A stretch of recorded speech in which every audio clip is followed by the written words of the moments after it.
බලවත් උදෑසනක් 24 වන දින මාර්තු මාසයේ අප දෙවියන් වහන්සේගේ කරුණාව ලැබී තිබෙනවා. අද දවස උන්වහන්සේගේම නාමයෙන් ලබන්නට ජේසුස් ක්‍රිස්තුස් වහන්සේ ඔබ අපගේ මිදුම් කරුවාණන්. අපි එක් දෙයක් වටහා ගත යුතුයි. අපි යන මේ ජීවිතය තුළ උන්වහන්සේ අපිට මහත් වූ තහවුරු භාවයක් ලබා දී තිබෙනවා. ඒ තමයි උන්වහන්සේ කිව්වා මා නුඹලා සමග සිටිනසේක. එදා උන්වහන්සේ ස්වර්ගස්ථ වෙන මොහොතේදී හිටිය ගෝලයන් සියලු දෙනා සුභාරංචි 4 লীලා තිනවා. බොහොම පැහැදිලිව උන්වහන්සේ ස්වර්ගයට යන්නට පෙර අපිට දුන්න පොරොන්දු. ඒ මොකද්ද? උන්වහන්සේ අපිත් එක්ක ජීවමාන වෙනවා. මා දෙවියන් වහන්සේව හැම වෙලාවෙදිම දකින්න උන්වහන්සේගේ සජීවත්වයට ප්‍රතිචාර දක්වන්න. හැම වෙලාවෙදිම උන්වහන්සේ මාත් සමග සිටිනවා කියන ඒ මතේ නොබ්බට ගිහිල්ලා ඇදහිල්ලෙන් මම උන්වහන්සේව අල්ලන්න. උන්වහන්සේ අල්ලනවා මට දැනෙන්න. මම ඇස් වහගත්තම උන්වහන්සේ මගේ ඇස් ඉදිරියේ පේන තරම් මම ඇදහිල්ලා පුරුදු කරගන්නේ බයිබලයේ লীලා තියෙනවා උන්වහන්සේ අපිත් එක්ක ඉන්නවා කියලා. ඔබ දන්නවා ජේසුස් වහන්සේ මළුන්ගෙන් නැගිටලා එමාවුස් නුවරට ගමන් කරපු සහෝදරයන් දෙදෙනාට උන්වහන්සේ ප්‍රකාශ වෙනවා. ජේසුස් වහන්සේ ඔවුන් එක්ක ඉන්නවා. ඔවුන් එක්ක රාත්‍රියේ රොටි කඩනවා. ඔවුන් එක්ක නිදා ගන්නවා. මම අවබෝධ කරගත්තා උන්වහන්සේව අපි විශ්වාස කරද්දී අපත් එක්ක ඉන්න බවට. අපේ ජීවිතය තුළ ශුද්ධාත්මීය බලය වර්ධනය වෙනවා. වරක් මම උන්වහන්සේට යාඥා කරද්දී පියාණනි ජේසුනි ඔබ ශුද්ධතුනි ඔබ වහන්සේ මාත් එක්ක ඉන්න මාව ගලවන්න කියලා ඒ කතා කරපු හැම වෙලාවෙදිම ආත්මයන් වහන්සේ මගේ හදවතට කතා කරේ මම ඔබත් එක්ක ඉන්නවා. නමුත් කවදාවත් ඔබ මං ඔබත් එක්ක ඉන්නවා කියලා ප්‍රතිචාර දක්වන්නේ නැහැ. ඔබට කවදාද තේරෙලා තියෙනවද අඹු සැමියන් එකට ජීවත් වෙනවා බිරිඳ ළඟ ඉන්නවා වගක් නැහැ සැමියාට. සැමියා ළඟ ඉන්නවා වගක් නැහැ. ඔබ අවබෝධ කරගන්න දෙවියන් වහන්සේට අපිත් එක්ක උන්වහන්සේගේ පුත්‍රයාගේ ආත්මය තබන්නට වැදගත් වෙන කාරණාව තමයි අපි උන්වහන්සේව නිරන්තරයෙන් අපිත් එක්ක ඉන්න බවට ඇදහිල්ලෙන් විශ්වාස කරන්නට.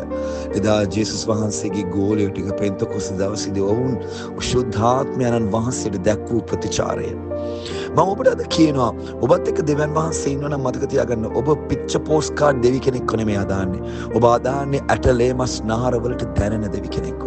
ඔබ බයිබලයේ කියන ඔබ කතා කරද්දි මම උත්තර දෙනවා. ඔබ සොයද්දි මාව සම්බ වෙනවා. තට්ටු කරද්දි ඇරෙනවා.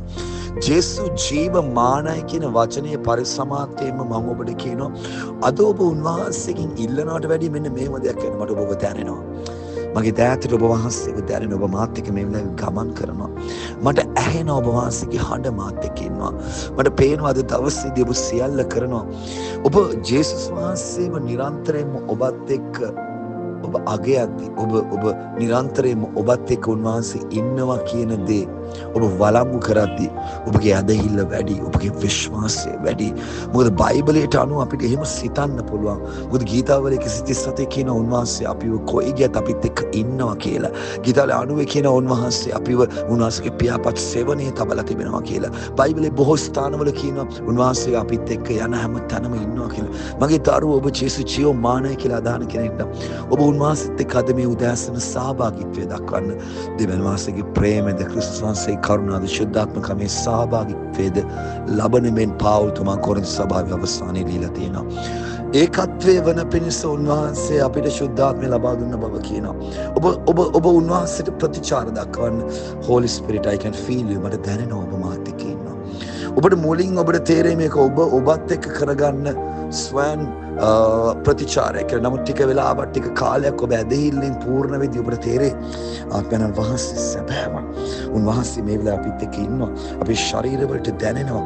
අපේ ශරීර හරහා ගමන් කරනවා. උන්වහන්සේ ඉන්නවා. ඔබ මෙසේ කියද්දි ස්වාමීනි මට ඔබව දැනෙනවා.